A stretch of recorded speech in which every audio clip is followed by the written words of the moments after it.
Bismillahirrahmanirrahim. Assalamualaikum warahmatullahi wabarakatuh. Alhamdulillah, salatu wassalamu ala rasulillah wa ala alihi wa ashabihi wa mawalah. Ibu-ibu dan juga para hadirin yang dirahmati oleh Allah Subhanahu wa taala, kita masih lanjut pada kitabun nikah. Masih ada 2 bab. Kali ini bab tentang nafkah, yang bab terakhir tentang hadhanah, ya, tentang hadhanah. Baik, kita masuk pada bab nafaqat. Bab nafaqat maksudnya adalah kewajiban memberi nafkah, ya. Kewajiban memberi nafkah ini penting untuk kita ketahui, ya, baik suami maupun istri, juga terkait dengan sebagai orang tua atau sebagai anak. Karena ada orang-orang di sekitar kita yang punya hubungan dengan kita terkait dengan nafkah, ya. Kemudian juga sekarang timbul isu-isu juga, misalnya sebagian wanita menuntut nafkah yang tidak wajib bagi suaminya. Dan ini perlu diketahui agar wanita tidak berdosa sehingga menuntut yang tidak wajib atau tidak hak, yang bukan merupakan haknya, sehingga dia menuntut suaminya lebih daripada kewajiban suaminya. Karena ini harta, ada aturannya. Kalau seorang menuntut yang bukan haknya, dia akan dihisab oleh Allah pada hari kiamat kelak. Sebagaimana pula sebagian suami tidak peduli dengan istrinya sehingga tidak memberikan nafkah kepada istrinya, dan ini juga berbahaya bagi dia pada hari kiamat kelak karena dia akan dituntut oleh istrinya. Maka ini ilmu yang perlu diketahui semuanya, ya. Taib, kita akan bacakan, ya, perkataan penulis di sini. Wa nafaqatul amudain minal ahli wajibatun lil walidaini wal mauludin. Yaitu nafkah al-amudain maksudnya terkait dengan usul maupun furu'. Usul itu maksudnya orang tua, furu' maksudnya anak-anak ke bawah, anak cucu. Kalau usul maksudnya atas, yaitu bapak dan kakek nenek di atas. Bapak, ibu, kakek, nenek. Kalau furu' cabang maksudnya adalah anak dan cucu. Hukumnya wajib. Lil walidaini terkait dengan kedua orang tua maupun kepada anak-anak al-mauludin. Fa'amal walidun, adapun orang tua, fatajibu nafaqatuhum bisyartaini, maka wajib untuk menafkahi kedua orang tua. Siapa yang menafkahi? Anak-anak, ya. Wajib untuk menafkahi kedua orang tua bisyartain, dengan 2 syarat. Al-faqr waz zamanah awil faqr wal junun, ya. Maka dengan syarat, yaitu 2 syarat, fakir dan tidak mampu bekerja, atau fakir tidak bekerja, atau fakir dan gila. Ya, kalau orang tuanya fakir tidak bekerja maka wajib dinafkahi oleh anak, atau orang tuanya fakir dan gila maka wajib dinafkahi anak. Wa ammal mauludun, nanti kita akan jelaskan, saya bacakan dulu. Wa ammal mauludun atau muwalladun, ya, fatajibu, bentar.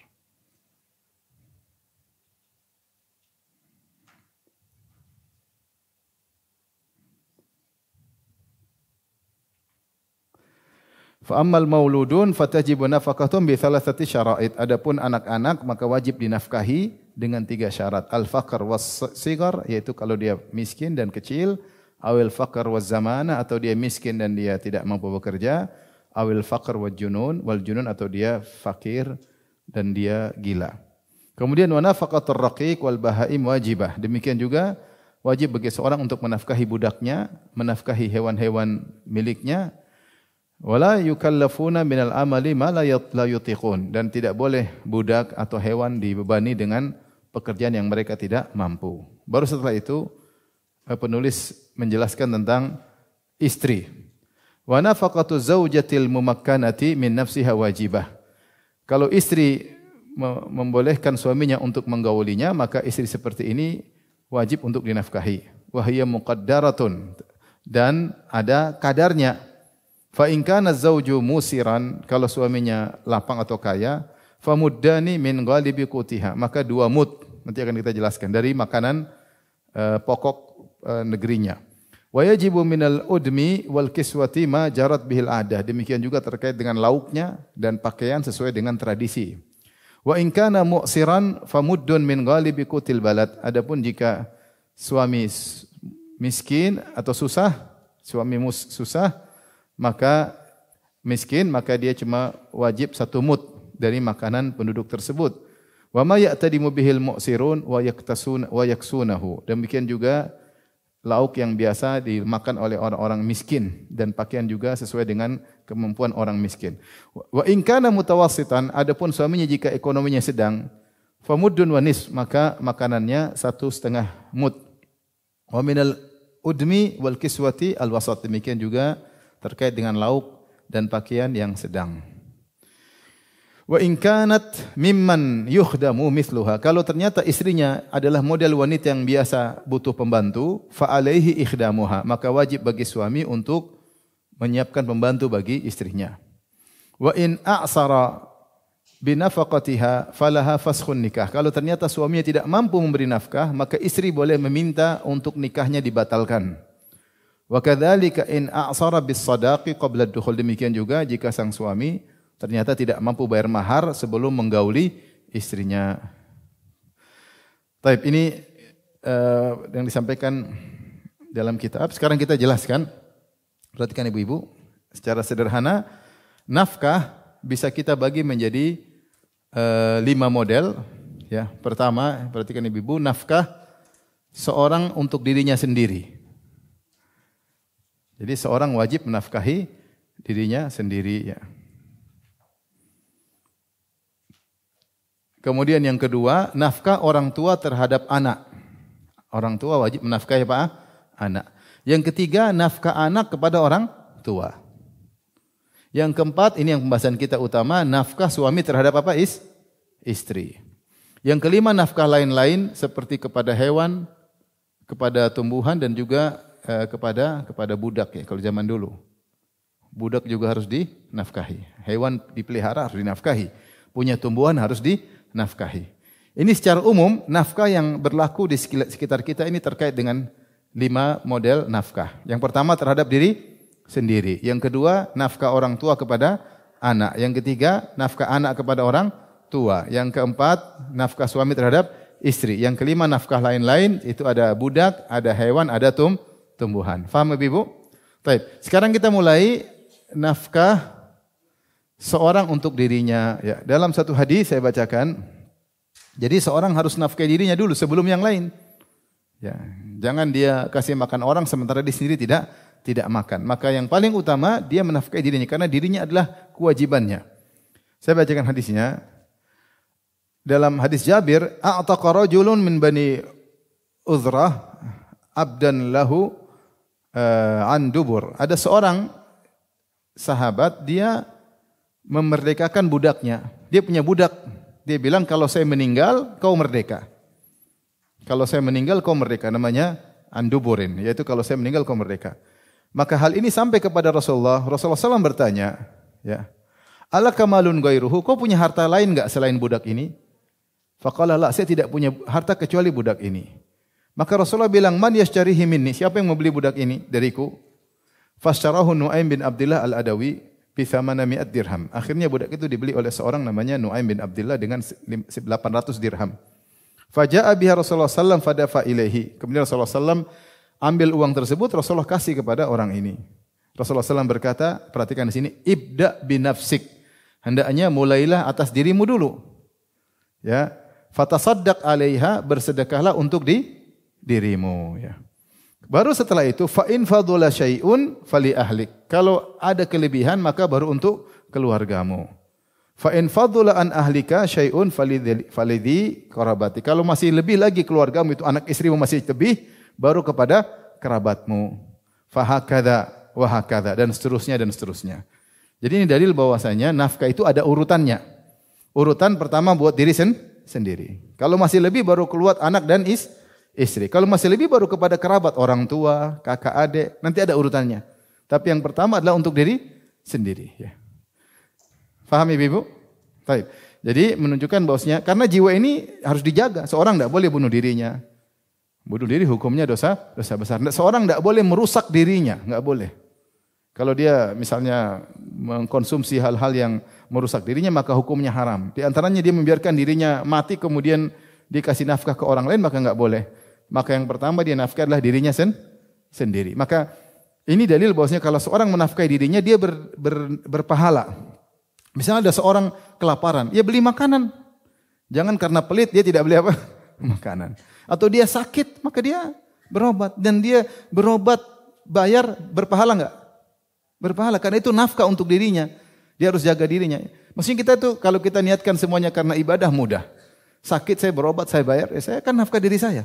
Dan itu lebih wajib daripada nafkah yang lainnya. Jangan sampai seorang pelit. Karena ada orang meninggal gara-gara pelit. Ya. Dia sakit, dia nggak mau bayar. Dia maunya BPJS. Maunya gratis. BPJS ngantri, akhirnya mati sebelum ketemu dokter. Terjadi nggak? Terjadi ya. Padahal dia punya duit, kecuali dia nggak punya duit. Punya duit, dia pelit sama dirinya sendiri, itu salah. Nafkah yang paling wajib adalah kepada diri sendiri. Ibda binafsik, kata Nabi. Kata Nabi SAW, mulailah dirimu. Fatasaddaq alaiha. Bersedekahlah atas dirimu. Kalau lebih baru kepada anak istri. Tapi kita sudah selesai. Sekarang kita bahas nafkah orang tua kepada anak. Tapi sampai sini paham Ibu? Kita lanjut ya. Nafkah orang tua kepada anak. Perhatikan. Anak-anak yang dimaksud ibu-ibu mencakup lelaki dan wanita. Jadi anak laki-laki, anak perempuan semuanya wajib dinafkahi. Jika cucu tidak ada yang menafkahi, maka wajib dinafkahi juga. Jadi kalau kita bilang tadi orang tua namanya asal, anak-anak namanya furu. Ya. Jadi kita di sini istilah orang tua itu namanya al-asal, anak namanya al-fara, cabang. Kalau bahasa Arab cabang. Asal itu mufrad, jamaknya usul.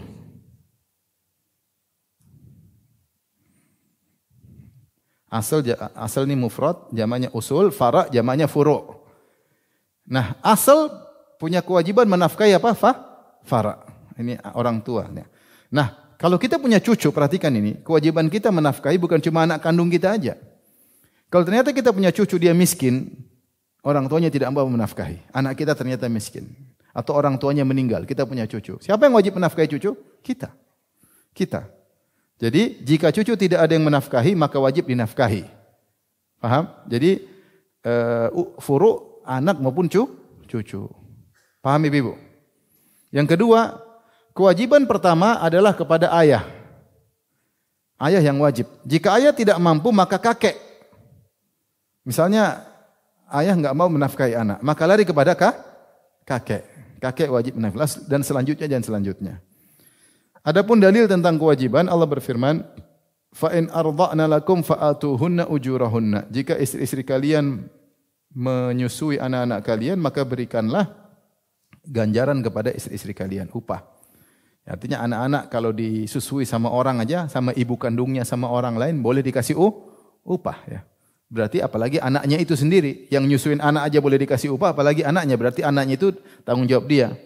Demikian juga kata Allah, wa 'alal mauludi lahu rizquhunna wa kiswatuhunna bil ma'ruf, dan wajib bagi ayah untuk menanggung makanan kepada ibu anak tersebut, pakaiannya secara ma'ruf. Jadi karena seorang wanita ngurusin seorang istri kita ngurusin anak kita, wajib kita untuk menafkahi istri kita, di antaranya sebabnya kadang ngurusin anak kita.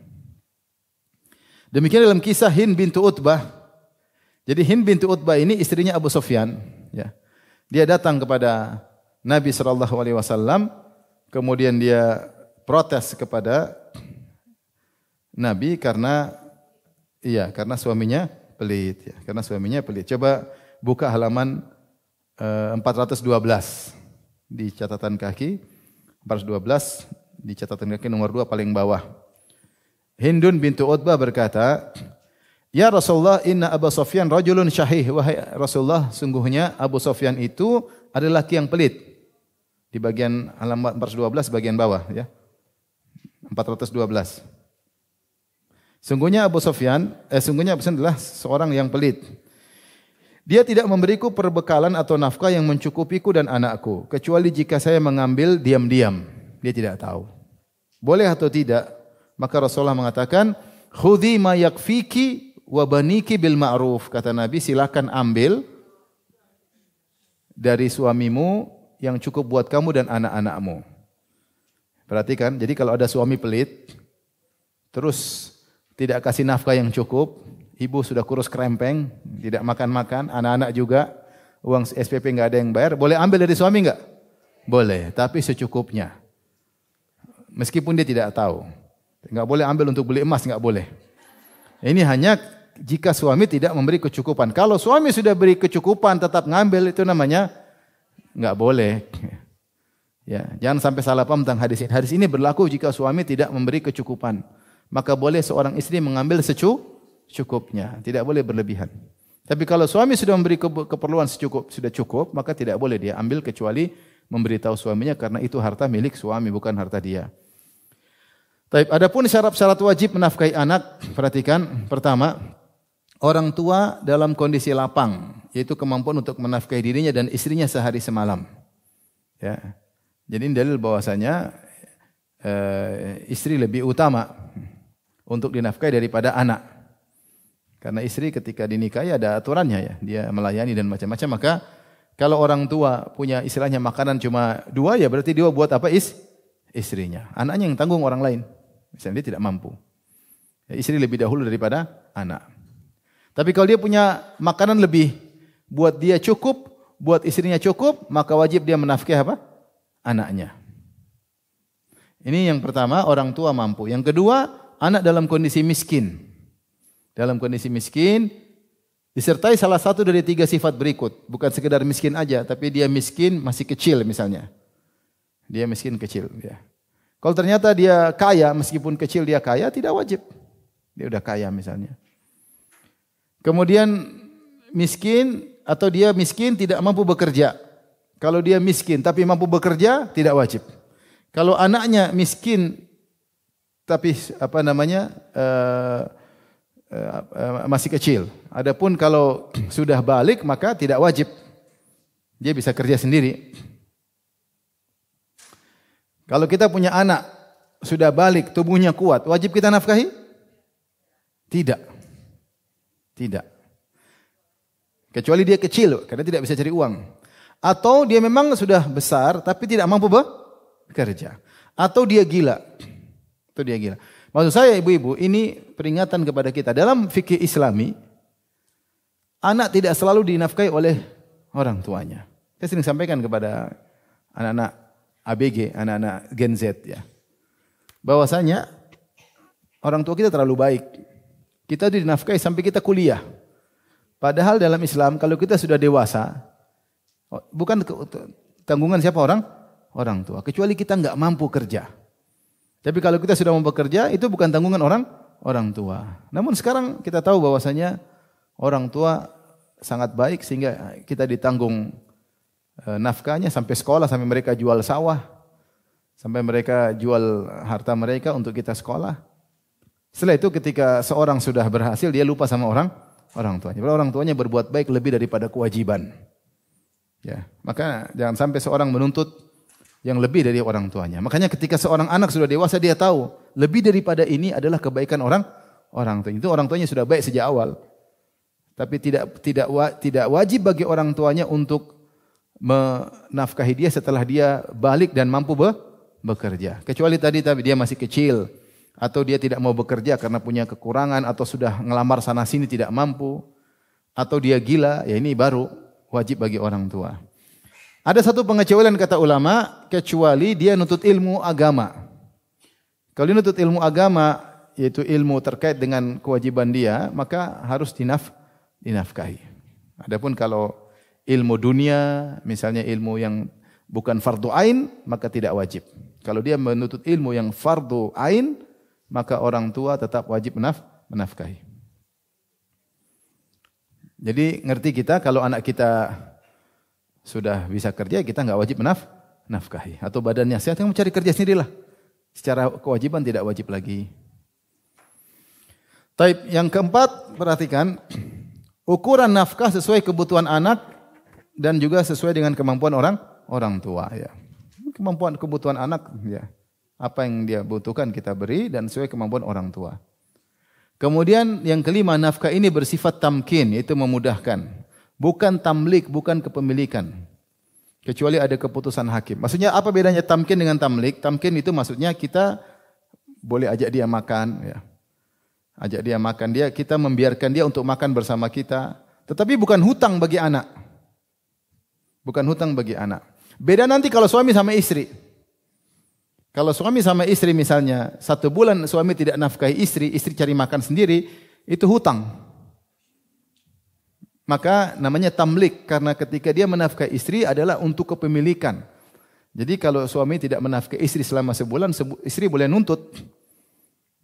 Karena dia istri yang baik menjalankan tugasnya, kenapa tidak dinafkahi? Beda dengan anak, kalau ada anak, misalnya orang tua melalaikan selama sebulan tidak dinafkahi, dia tidak boleh nuntut kepada hakim.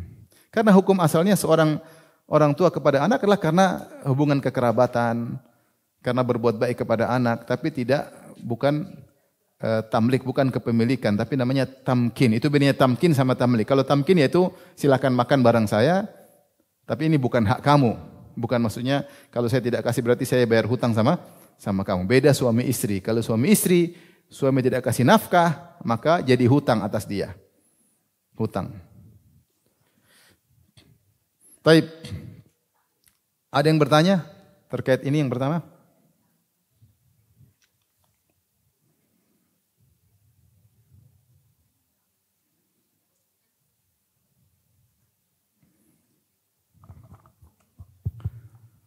Kalau enggak ada, kita lanjut. Lanjut Ibu ya. Berikutnya, sekarang kebalik. Nafkah anak kepada orang tua. Sejauh mana kewajiban anak menafkahi orang tua? Ada beberapa poin, banyak poin. Yang pertama, perhatikan Ibu.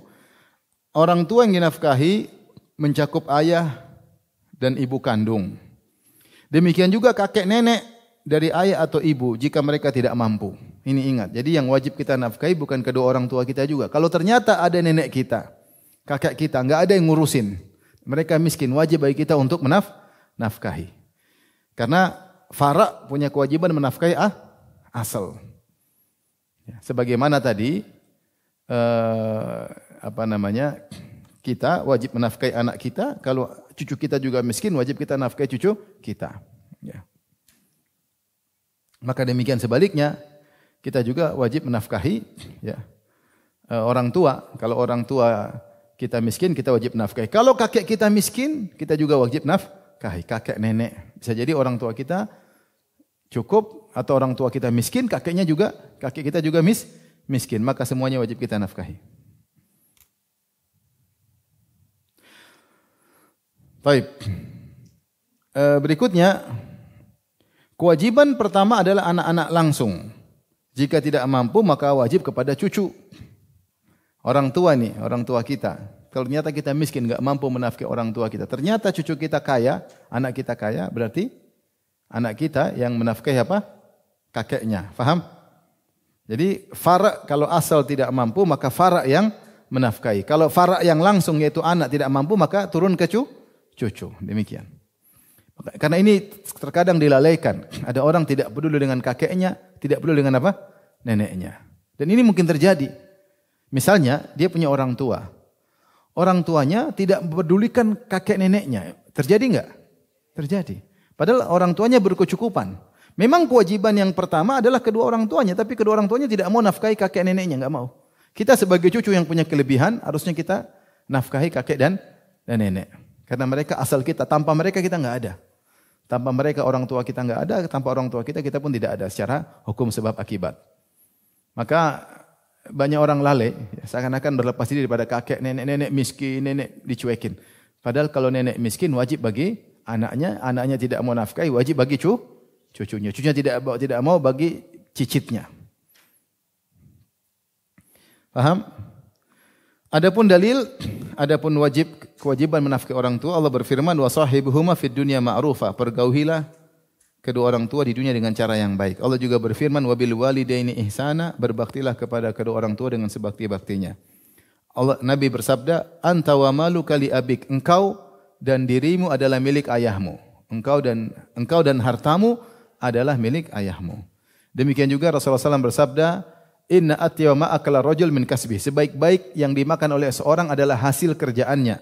Wa waladuhu min kasbih, dan anaknya adalah hasil kerjanya. Anaknya adalah hasil kerjanya. Jadi orang tua makan dari anak itu bagus, enggak ada masalah. Dan kita sebagai anak jangan merasa berat ketika orang tua datang ke rumah makan, itu enggak ada masalah. Ya, karena kita adalah hasil dari orang tua kita. Kemudian kias usul al-furu'. Baik, kita lanjutkan. Adapun syarat kewajiban, kapan jadi wajib? Pertama, anak dalam kondisi lapang. Jika tidak cukup, maka ibu lebih dulu diutamakan. Anak lapang maksudnya anak dia punya uang untuk nafkahi dirinya, istrinya, dan anak dia. Faham? Misalnya dia punya nasi sehari semalam 4 porsi. Istrinya 1, anaknya 1. Untuk dia 1. Berarti ada kelebihan enggak? Ada kelebihan. Sekarang dia punya hari ini punya nasi untuk 5 porsi, makan siang, makan malam, makan pagi. Untuk 5 porsi. Berarti wajib enggak dia menafkahi kedua orang tuanya? Wajib. Karena buat dia cukup, buat istrinya cukup, buat anaknya cukup. Sisa 2 buat orang tuanya, ayah ibunya. Taib. Kalau ternyata dia cuma punya makanan cukup untuk 4 porsi. Berarti untuk dia, istrinya, anaknya sama ibunya. Paham? Ayahnya enggak. Ibunya lebih dahulu daripada ayahnya. Kalau ternyata makanan dia cuma cukup 3 porsi. Buat dia, istrinya, anaknya, maka tidak wajib bagi kedua orang tuanya. Karena anak istri lebih dahulu daripada kedua orang tua. Faham? Saya ulangi, anak istri lebih dahulu daripada kedua orang tua. Ini terkait dengan masalah kewajiban memberi nafkah primer ya. Adapun memberi kasih hadiah itu lain cerita. Saya sudah kasih makan anak istri, saya mau kasih di orang tua saya lebih daripada anak saya, itu boleh. Itu boleh. Orang tua lebih utama. Saya belikan rumah misalnya daripada yang lain, tidak ada masalah. Tapi kalau masalah makan yang kewajiban primer, maka harus istri, anak, kalau lebih baru kedua orang tua. Kalau enggak cukup, maka ibu dulu daripada ayah. Paham? Baik. Yang kedua, syarat wajib orang tua miskin. Meskipun mampu kerja. Orang tua miskin. Orang tua malas-malasan. Misalnya bapak masih muda, umur 50. Gak mau di rumah aja, mau makan. Ya udah, wajib bagi kita memberi makan. Ayah mah bisa kerja, malas. Kamu kan udah kaya, saya enggak mau kerja. Ya itu wajib bagi kita meskipun dia bisa kerja, dia malas. Beda kalau anak. Kalau anak bisa kerja, kerja sana. Jadi kalau bedanya di sini, perhatikan sini. Syarat antara beda dengan ayah dan orang anak. Kalau anak sudah dewasa, bisa kerja, tidak wajib kita nafkahi. Dia harus cari nafkah. Karena suatu yang jelek atau aib seorang anak bisa kerja tetap bergantung kepada orang tua. Tapi kalau orang tua meskipun bisa kerja dia enggak mau kerja karena orang tahu anaknya kaya, enggak ada masalah. Enggak ada masalah. Dalam syariat tidak jadi masalah karena anak ini juga hasil dia dulu. Karena anak ini juga hasil usaha dia yang membesarkan, dia yang mendidiknya. Sekarang anaknya sudah kaya, dia malas kerja, tidak jadi masalah. Tetap wajib bagi anak untuk menafkahi ayahnya. Paham Ibu? Yang ketiga, untuk ibu, jika kebutuhannya tidak terpenuhi oleh suaminya. Kalau suaminya tidak memenuhi kebutuhan ibunya, maka wajib. Tapi kalau ibunya sudah dipenuhi oleh suaminya, maka tidak wajib untuk dinafkahi. Kewajiban gugur jika, contoh ayahnya mampu menafkahi. Kita punya ibu, punya ayah. Ayah kita ternyata mampu menafkahi ibu. Apakah kita wajib menafkahi ibu? Jawabannya tidak. Kenapa? Karena ayah kita mampu menafkahi ibu kita. Ya. Ibunya enggak bilang, "Nak, kamu harus kirim uang makan." Nah, bapak kan udah kasih makan, Mak. Ya. Kalau ayah kita udah kasih makan ibu, dipenuhi kebutuhan tidak wajib. Lain halnya kalau ayah tidak mau kasih makan apa? Ibu, lain cerita. Atau ayah beri makan tidak mampu, tidak cukup. Maka kita kasih tambahan. Kasus kedua, jika ayah kita meninggal atau ibu kita cerai, terus nikah dengan lelaki lain. Maka ibu kita tidak wajib lagi menafkahi ibu kita karena dia punya suami. Meskipun suaminya miskin, kita enggak wajib menafkahi ibu kecuali ibu kita minta cerai atau minta fasakh dari suaminya karena suami tidak mampu menafkahi apa? Ibu kita. Selama ibu kita punya suami, maka yang wajib menafkahi siapa? Suaminya. Kecuali suaminya miskin enggak mampu. Terus ibu kita minta pernikahan difasakh, dibatalkan, maka saat itu kita wajib menafkahi ibu kita. Ini tentu pembahasan tentang wajib tidaknya. Berbeda kalau kita berbuat baik, kapan saja kita berbuat baik. Namun demikian dalam masalah fikih selalu dibahas kapan wajib. Agar kita tahu kapan kita wajib kalau kita tinggalkan dosa. Paham? Ya seperti tadi, anak. Kapan anak kita wajib nafkahi? Sampai balik. Kalau dia mampu kerja, kita sudah tidak wajib lagi. Tetapi apakah kita dianjurkan berbuat baik? Ya, berbuat baik. Cuma kita tahu kalau dia masih kecil tidak kita nafkahi, kita berdosa. Ya, tapi kalau dia udah besar, kita nggak mau nafkahi, kita nggak berdosa. Kamu bisa kerja sana, daftar sana kerja, daftar kerja bisa nggak? Udah cari makan sendiri, kita tidak berdosa. Jadi selalu fikih dibahas ini bukan untuk kita selalu enggak lah kalau gitu saya pelit, enggak. Cuma untuk mengetahui kapan kita terkena kewajiban, bukan ngajarin kita untuk pelit. Paham? Sama ketika bilang ibu hanya wajib kalau ibu dalam kondisi begini-begini, bukan berarti kita nggak mau kasih bantuan, enggak. Cuma kita harus ingat dalam kondisi seperti ini wajib. Ketika ibu tidak dinafkahi oleh suaminya, bapak kita tidak menafkahi ibu kita, maka wajib. Atau suaminya miskin, kemudian ibu kita minta pernikahan dibatalkan, maka wajib bagi kita untuk menafkahi. Ya. Ya. Jadi kalau suaminya ada, meskipun miskin, tidak wajib kita nafkahi. Jadi ibu kita, bapak kita udah meninggal atau cerai sama ibu kita. Ibu kita nikah sama lelaki miskin. Meskipun dia miskin, kita tidak wajib menafkahi ibu secara fikih. Kenapa? Karena ibu kita yang wajib menafkahi siapa? Suaminya. Suaminya miskin, ya sudah, tinggal ibu kita minta cerai enggak? Kalau ibu minta pisah, bukan cerai, minta batal pernikahan karena suami tidak mampu menafkahi, maka kita wajib. Tapi kalau selama ada suaminya, urusan suaminya. Ini secara fikih tadi saya bilang bukan ngajarin kita pelit. Ya. Tapi kita tahu kapan kita terkena kewajiban, kapan tidak wajib. Tentunya anak yang baik membantu ibunya. Karena kenapa kalau tidak dibahas seperti nanti suaminya ngandalin anaknya. Udah anakmu kan kaya. Ya enggak. Secara fikih kamu yang bertanggung jawab. Bukan saya. Karena kamu nikahi ibu saya. Kamu yang bertanggung jawab. Meskipun saya kaya kamu miskin. Kamu yang bertanggung jawab. Ya. Karena sebagian orang seperti itu nakal dia cari perempuan yang kaya raya. Padahal yang kaya raya bukan perempuannya tapi anaknya. Kemudian dia bertumbuh kepada anak, dia tidak merasa bertanggung jawab. Padahal kewajiban menafkahi adalah kepada dia. Paham Ibu? Baik. Yang berikutnya, yang keempat perhatikan, tidak ada kaitan beda agama. Orang tua kita kafir atau anak kita kafir, tidak ada kaitannya, tetap wajib untuk kita nafkahi. Kecuali murtad, kalau orang tua kita murtad maka tidak wajib dinafkahi. Misalnya orang tua kita Nasrani, kita juga Nasrani dulu, kemudian kita masuk Islam, tetap wajib dinafkahi. Beda kalau kita tadinya Islam, orang tua kita murtad, enggak wajib dinafkahi. Beda antara murtad dengan tidak murtad. Karena kalau murtad darahnya halal. Orang yang murtad hukumnya dibunuh. Tapi kalau sejak awal memang sudah kafir, misalnya tadi kita dari keluarga kafir terus kita masuk Islam, maka tetap wajib menafkahi orang tua. Orang tua juga tetap menafkahi kita meskipun kalau kita masih kecil atau tadi ada wajib untuk dinafkahi. Kalau murtad maka tidak. Berikutnya, ukuran nafkah sesuai kebutuhan orang tua dan kemampuan anak ya. Tentu tidak boleh orang tua kamu wajib nafkahi saya belikan motor, belikan mobil, enggak. Sesuai dengan kemampuan apa? Kita sesuai kebutuhan dia, kebutuhan primer ya. Bukan orang tua kita nafkahi kemudian dia minta macam-macam, enggak. Tidak wajib bagi kita. Tidak wajib bagi kita kemudian harus berikan orang tua ini enggak. Itu kebaikan, tapi kalau wajib enggak. Kewajiban yang penting sesuai dengan kebutuhan primernya.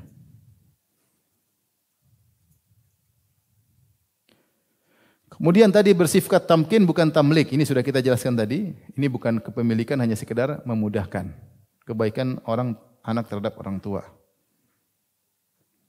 Lihat yang ketujuh, bersifat tamkin bukan apa tamlik. Tadi saya sudah bilang yang bersifat tamlik cuma suami istri. Istri kalau tidak dinafkahi dia bisa tuntut karena itu hutang bagi dia. Hutang atas suaminya. Suaminya harus bayar hutang.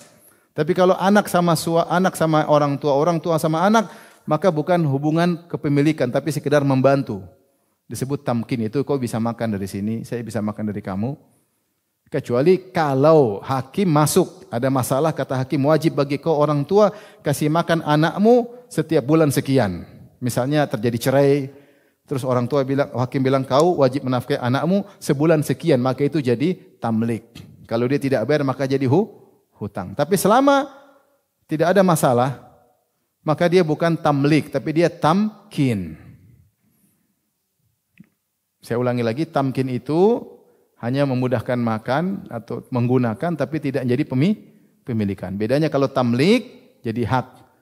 Kalau istri tidak dinafkahi, dia bisa nuntut suaminya karena itu sebagai hutang.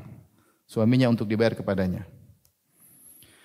Berikutnya yang ketujuh, kewajiban berlaku atas seluruh anak, laki-laki maupun wanita. Misalnya orang tua miskin, anak-anaknya kaya semua. Maka kewajiban orang tua dibagi kepada anak-anak.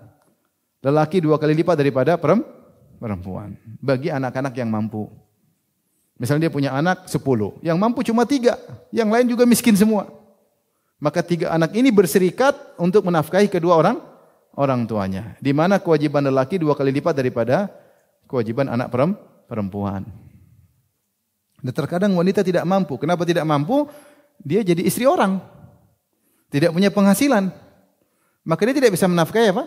Orang tuanya. Beda kalau ternyata anak perempuannya juga punya pekerjaan, jualan misalnya, atau punya harta, maka atau suaminya kasih dia harta, maka ketika itu dia punya kemampuan, maka wajib dia untuk ikut serta dalam menafkahi kedua orang tuanya. Dan itu adalah amal soleh yang luar biasa. Ini semua nafkah wajib. Ini kita bicara tentang nafkah apa? Wajib. Yang pahalanya lebih besar daripada nafkah sunnah. Daripada kasih makan orang miskin, daripada kasih makan anak yatim, daripada kasih makan janda, daripada kasih biaya budak, nafkah wajib ini lebih besar pahalanya. Taib yang ke-8, jika yang butuh nafkah banyak, sementara anak tidak mampu, maka sesuai urutan berikut ini. Yang pertama yang wajib adalah istri. Ternyata dia punya, kalau masih punya duit lebih buat anak masih kecil. Kalau masih punya buat lebih buat ibu. Kalau masih punya duit lebih buat ayah. Kalau masih punya duit lebih lagi buat anak besar yang miskin. Kalau masih punya duit lebih lagi untuk kakak. Jadi urutannya demikian. Istri lebih utama, kemudian anak yang masih kecil, kemudian ibu, kemudian ayah, kemudian anak besar yang miskin, baru kakek.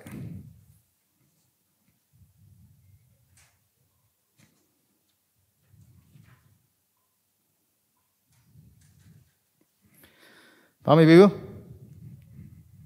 Agak panjang ya. Ya. Ini kita akan masuk habis ini. Ya, insyaallah. Ya. Baik.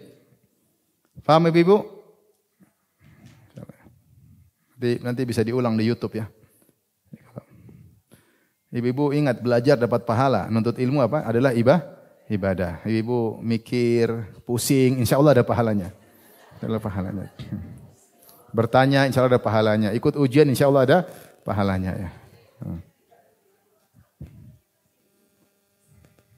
Baik.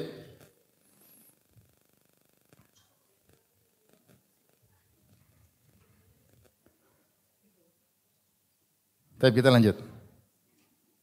Sekarang nafkah suami terhadap istri. Ini yang penting nih. Penting ya. Adapun dalilnya Allah berfirman ar-rijalu qawwamuna 'alan nisa.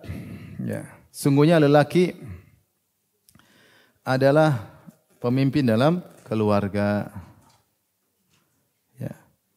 Kalau dalam surat An-Nisa ayat 34 saya bacakan ar-rijalu qawwamuna 'alan nisa bima faddalallahu ba'dhum 'ala ba'din wa bima anfaqu min amwalihim. Kata Allah kaum lelaki itu adalah pemimpin bagi kaum wanita. Karena Allah telah melebihkan sebagian mereka yaitu lelaki di atas wanita wa bima anfaqu min amwalihim dan karena lelaki telah berinfak kepada para wanita. Jadi dalam rumah tangga hikmahnya yang memberi nafkah adalah para lelaki. Karena mereka yang memberi nafkah maka mereka adalah kepala keluarga. Kepala keluarga. Dan ini harusnya adalah kemuliaan bagi lelaki mencari nafkah buat anak istri, bagi istri. Maka tidak boleh seorang lelaki kemudian bertumpu kepada istri. Suami yang cari nafkah, istri tugas di rumah, tugas berat. Yang cari nafkah adalah para suami. Karena kalau sebaliknya, istri yang memberi nafkah kepada suami, maka rumah tangga tidak jalan. Istri tidak bakalan nurut sama suami. Istri bakalan bentak-bentak apa? Suami. Yang sekarang cari nafkah lelaki aja masih dibentak, apalagi kalau istri yang cari nafkah. Ya. Oleh karenanya saya hadapi kasus pernah ada kajian di kumpulan orang-orang ASN. Ibu-ibu ada yang nanya, Ibu, Ustaz sekarang banyak masalah karena sebagian kami ASN wanita punya gaji lebih daripada suami. Bahkan sebagian kami kedudukannya lebih tinggi daripada suami. Dan itu salah satu faktor yang menjadikan istri tidak nurut sama suami. Secara umum wanita ingin mencari sosok yang lebih hebat. Ketika dia melihat suaminya anak buah, kecenderungan dia merendahkan apa? Suami. Dan mencenderungkan kemudian mencari sosok yang baru. Sosok yang menurut dia lebih hebat, lebih kuat daripada suami. Itu terjadi, itu problem. Ya. Ini problem. Dan banyak masalah terjadi demikian. Ya. Oleh karenanya seorang suami dia yang menafkahi dan dia yang memegang kendali dalam rumah tangga. Ini adalah hikmahnya. Ar-rijalu qawwamun. Kata Allah, para laki dalam memimpin keluarga. Di antaranya bima anfaqu min amwalihim. Karena mereka berinfak, mereka yang menafkahi istri. Oleh karenanya istri bertakwa kepada Allah. Kalau satu sebagai istri hanya taat kepada suami. Taib. Yang berikutnya, syarat kewajiban. Pertama, istri siap melayani suami. Kalau istri siap melayani suami, kecuali pada yang terlarang. Terlarang misalnya suaminya ingin berhubungan dari hal yang diharamkan. Ya misalnya ketika haid mau berhubungan, nah ini dia berhak untuk menolak. Atau mohon maaf misalnya ingin berhubungan dari dubur, maka dia berhak untuk menolak. Tapi kalau pada hal yang halal, kemudian istrinya menolak, tidak usah kasih makan. Karena hanya wajib bagi suami menafkahi istri jika istri siap melayani. Ya. Kalau istri tidak siap melayani tanpa alasan syar'i, maka tidak wajib dinafkahi. Ingat ibu-ibu ya. Ibu-ibu jangan minta-minta duit terus tapi tidak melayani apa? Suami. Alasan banyak ya. Banyak alasan. Capek lah, pulang kajian lah, banyak alasan. Enggak benar ya. Capek nuntut ilmu, ya enggak benar. Ya, nuntut ilmu untuk melayani suami. Bukan nuntut ilmu malah tidak melayani apa? Suami ya. Yang kedua, siap tinggal bersama suami jika layak dan tidak berbahaya.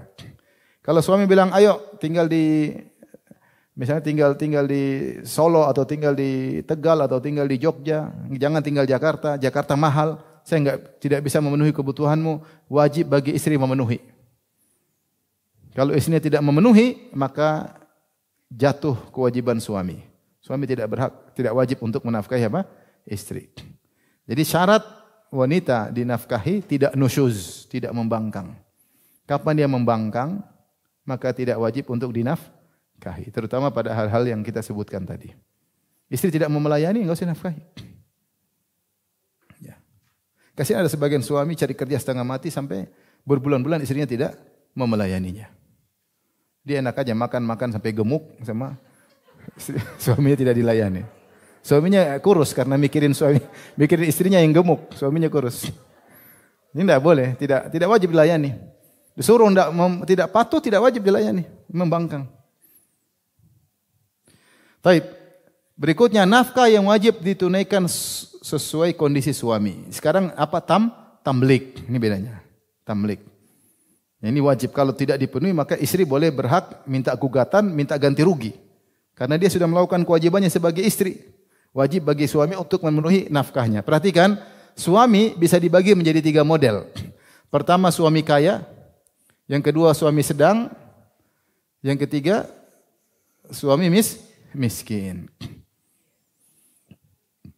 Kalau suami kaya, ulama Syafi'iyah berkata, makanan yang wajib 2 mud. 1 mud itu begini, dalam sehari. Ini 1 mud. Sesuai dengan kutul balad, yaitu sesuai dengan makanan pokok di negerinya. Kalau kita di Indonesia apa? Beras ya. Beras, bukan kentang. Apa? Beras. Sebagian daerah mungkin kentang, sebagian orang mungkin gandum, sebagian daerah mungkin korma. Tapi kalau kita beras. Nah, wajib kalau suami kaya, ibu-ibu, suaminya kaya cuma 2 kali begini. 1, 2. Ini wajib sehari semalam. Kalau ibu ternyata makannya satu ini ya itu di luar, itu suami kaya. Suami kaya. 1, 2. Itu suami kaya wajibnya. Beras segitu, biar ibu tahu ya. Kewajiban tidak banyak. Paham ibu? Adapun lauknya, jadi lauknya sesuai dengan kebiasaan lauk orang kaya. Orang kaya biasa makan daging. Ini kewajiban bagi lelaki yang kaya.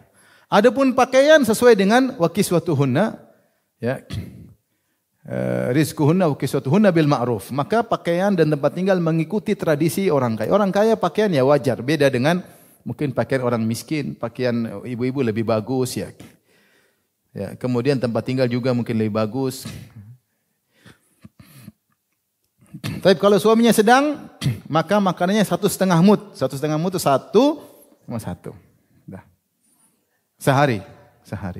Lauknya sedang-sedang. Sekarang kalau kita orang kaya makannya apa? Daging.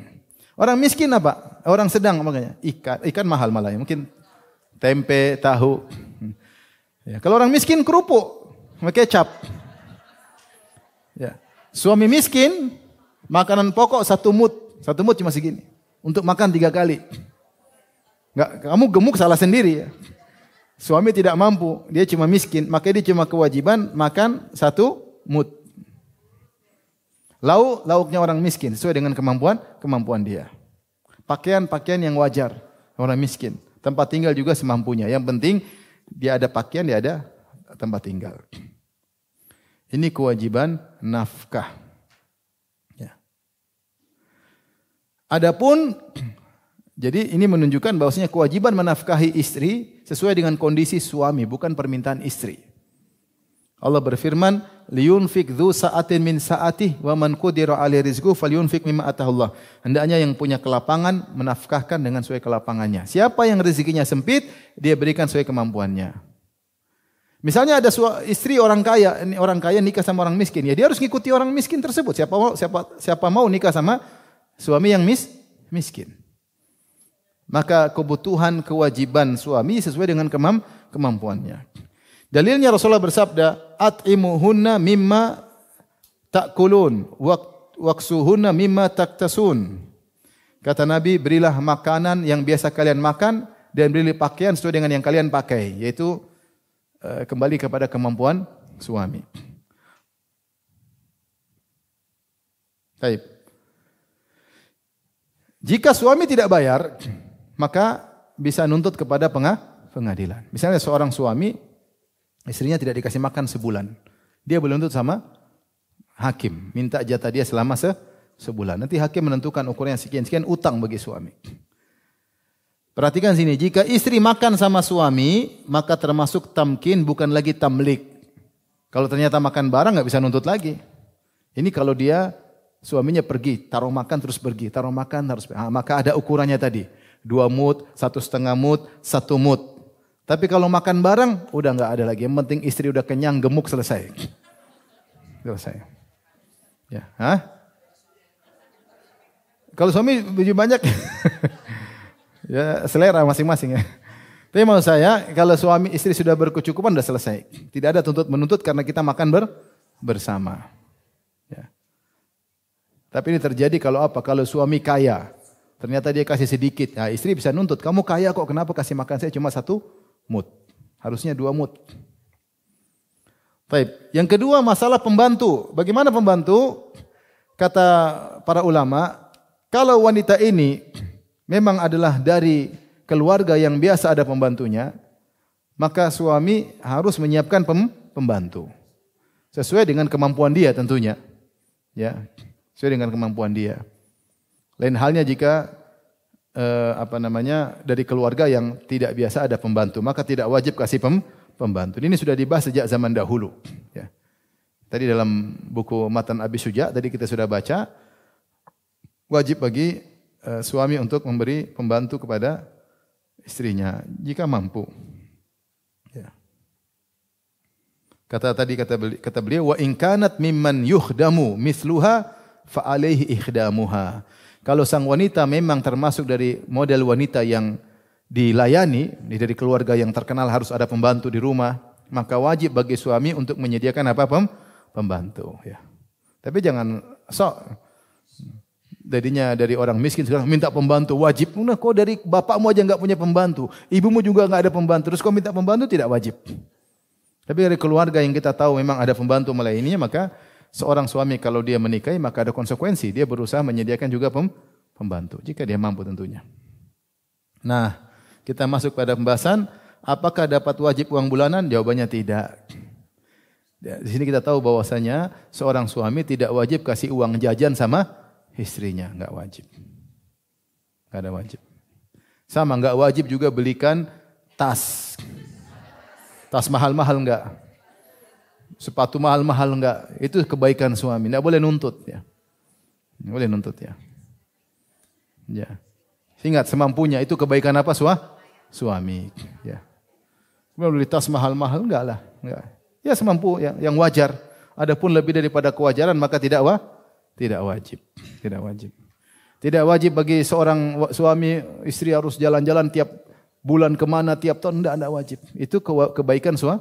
Suami yang baik sisihkan waktu untuk jalan-jalan, tapi tidak wajib. Maksud saya ibu-ibu harus bedakan mana yang wajib, mana yang tidak wajib. Ya, kalau tidak wajib maka ngerayu. Jangan mas kamu itu. Itu beda. Itu maksa namanya. Takutnya dosa. Saya takutnya apa dosa ya. Apalagi minta uang bulanan. Mas, kamu harus kasih uang bulanan tiap bulan sekian juta. Mana dalilnya? Enggak ada. Enggak ada. Ya, kalau minta, Mas, ada enggak uang bulanan buat saya bisa bagi sama ibu saya, sama tante saya. Itu minta kebaikan suami. Tapi bukan wajib bagi suami. Paham ibu-ibu? Baik, kita selesai. Nah, perhatikan sini yang keempat. Jika suami miskin, tidak mampu kasih makan. Ternyata miskin, sudah miskin, atau tidak mau kasih makan. Dia kaya tidak mau kasih makan. Maka boleh minta fasakh. Bukan cerai, minta apa? Fasakh. Itu pernikahan dibatalkan. Kenapa? Karena suami tidak memberi nafkah kepada istri. Kapan suami tidak beri nafkah kepada istri? Istri boleh minta pegat, yaitu pernikahan dibatalkan. Namanya fasakh. Dibatalkan. Bukan cerai. Kalau cerai kan dari suami. Dia datang ke pengadilan, kamu tidak pernah nafkahi, dibatalkan pernikahan. Ini boleh. Atau suami ternyata miskin, tidak mampu lagi. Kata para ulama, jika tidak mampu sama sekali, tapi kalau masih bisa kasih beras, kasih garam, tidak boleh. Masih terus bersabar, kau harus bersabar. Karena suami masih mampu kasih makan. Kalau ternyata beras pun tidak bisa dia sediakan, ada yang mengatakan ditunggu sampai 3 hari, ternyata tidak mampu, ya sudah, maka istri boleh minta untuk dibatalkan pernikahan, akad nikah. Jadi fasakh, ini boleh. Ini boleh karena kita memang ya namanya wanita suruh sabar, tapi Islam realistis ya. Enggak mungkin kehidupan rumah tangga jalan seperti ini. Ya, sementara laki sini tidak mampu kasih makan istrinya, ya sudah. Dia sama laki lain yang bisa menafkahinya. Ya. Bukan khulu, fasakh. Jadi kalau khulu kan wanita yang minta putus dan dia kasih sesuatu. Kalau cerai suami yang ceraikan. Kalau fasakh, hakim yang membatalkan. Fasakh itu banyak bentuknya. Seperti tadi pernikahan di antara saudara mahram difasahkan. Ya. Atau ternyata ada aib yang disembunyikan bisa difasahkan. Di antaranya seperti ini bisa difasahkan. Suaminya enggak mau ceraikan, hakim yang memfasahkan. Enggak ada. Itu keputusan hakim. Tapi ada yang bertanya? Ya silakan. Bismillah, assalamualaikum warahmatullahi wabarakatuh. Waalaikumsalam. Assalamualaikum. Jadi misalkan ada kasus seorang istri dari keluarga yang cukup mampu dan biasanya memang ada pelayan di rumahnya. Kemudian suaminya juga keluarga yang mampu. Kemudian berapa tahun terakhir misalkan istri ini tidak boleh lagi mempunyai pembantu karena kasus pandemi dan disuruh terus setelah itu bertahan tanpa pembantu. Bertahan sama dia bisa sebenarnya memang punya waktu tapi dia mungkin pada saat-saat tertentu merasa kepayahan dan sampai saat ini suaminya mungkin tetap tidak membolehkan karena di lingkungan keluarga suaminya itu memang begitu adanya ibunya selalu mengurus sendiri, bapaknya juga begitu meskipun sudah tua. Jadi kadang ada pembantunya hanya di akhir pekan. Jadi kayaknya suaminya melihat begitu orang tuaku bisa, masa kamu nggak bisa ngurus rumah gitu seperti itu. Tadi para ulama telah mengatakan jika wanita dia nikahi adalah model wanita yang biasa ada pembantunya, maka wajib bagi suami menyediakan pembantu. Hukumnya wajib, bukan lagi sunnah. Ya. Ketika dia tidak mampu, dia harus minta maaf sama istri. Saya belum bisa. Tapi kapan dia punya kemampuan, maka dia harus hadirkan apa? Pembantu. Tapi pembantunya tentunya ada syaratnya. Pertama harus mahramnya atau intinya yang tidak menimbulkan fitnah. Tidak menimbulkan fitnah. Ya. Intinya yang tidak, karena kemudian ada pembantu yang memfitnah suami misalnya, maka ini tidak wajib ya. Tapi ada syarat-syaratnya pembantu tersebut. Yang ya intinya kalau dia punya pembantu dia harus jaga jangan sampai memfitnah apa? Suaminya. Tetapi suami harus tahu bahwasanya kalau istrinya dari kalangan keluarga yang biasa ada pembantu, maka dia wajib menyediakan apa? Pembantu. Wajib, bukan lagi sunnah, wajib. Semisal suaminya dahulu mereka punya pembantunya memang sudah tua Ustaz, bukan yang muda dan gitu ya, memang sudah tua. Dan niatnya dan suaminya itu berkeras untuk tetap tidak boleh punya pembantu. Ya secara umum, saya bicara hukum umum aja. Ya, istrinya memberitahunya gimana Ustaz bahwa ini kasih wajib. Tahu bahwasanya wajib hukumnya dijelaskan oleh para fuqaha. Tapi tentunya kita sebagai seorang wanita harus mengerti. Kalau ternyata suaminya lagi susah, ya dia berusaha meringankan beban apa? Suaminya ya. Selama dia bisa meringankan beban suaminya, dia berusaha. Tapi suami juga harus ngerti bahwasanya hukum fikih tetap berlaku. Ya. Ada dosa nggak bagi suaminya? Kalau wajib harus ketinggalkan berdosa ya. Berdosa ya. Ya. Tapi kita lanjut nafkah-nafkah yang lain. Nafkah yang lain kita sebahas tadi budak. Zaman dulu budak harus diberi makan, bukan disuruh-suruh saja. Dikasih makan yang wajar, tidak boleh disuruh kerja di luar kemampuan. Ya. Kalau dikerja di luar kemampuan maka harus dibantu. Ya. Dalam hadis ya.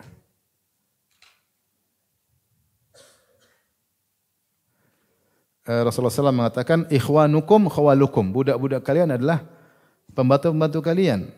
Ja'alahumullahu tahta aidikum, Allah menjadikan mereka di bawah naungan kalian. Faman kana akhuhu tahta yadihi, siapa yang saudaranya sesama muslim ternyata jadi budaknya atau pembantunya, budaknya falyut'imhu mimma yat'am, berilah makan dari apa yang dia makan. Wal yulbishu mimma yalbas, berilah pakaian yang biasa dia pakai.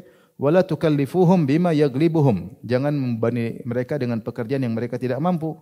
Fa in kallaftumuhum fa'inuhum alaih, kalau kalian bebani dengan pekerjaan yang berat, kalian hendaknya membantu budak-budak tersebut. Jadi budak tidak boleh disemena-menain, harus dikasih makan yang wajar, dan kalau beban kerjaan berat dia harus dibantu. Kemudian juga nafkah ternyata juga kepada hewan. Ini di antara sempurnanya syariat Islam. Hewan, ada hewan yang bisa dimakan ya. Seperti misalnya sapi, misalnya ayam, ya, dan semisalnya, ya. Maka tidak boleh dizolimi hewan tersebut, ya. Harus dikasih makan, harus dikasih minum. Kalau enggak disembelih. Saya tidak mampu menafkahi sapi saya, ini enggak ada makanan buat sapi, ya sembelih makan. Kalau enggak mau sembelih, jual. Kalau enggak mau jual, kasih orang. Tidak boleh dibiarkan hewan tersebut tidak makan sampai mati, enggak boleh. Namanya buang-buang harta. Kau punya sapi, punya kambing, kalau kau mampu kasih makan, wajib kasih makan. Kalau kau tidak mampu, silakan kau sembelih, kau makan.